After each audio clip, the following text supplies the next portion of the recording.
centers. But first tonight at 4:30, Angela Buckman is here, and you and Sean were tracking these storms all afternoon.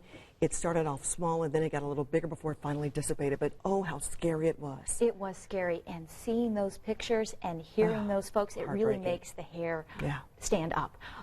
We're getting some latest information from the National Weather Service. 5 confirmed tornadoes so far across central Indiana, and this number may go up based on how many tornado reports there were from yesterday.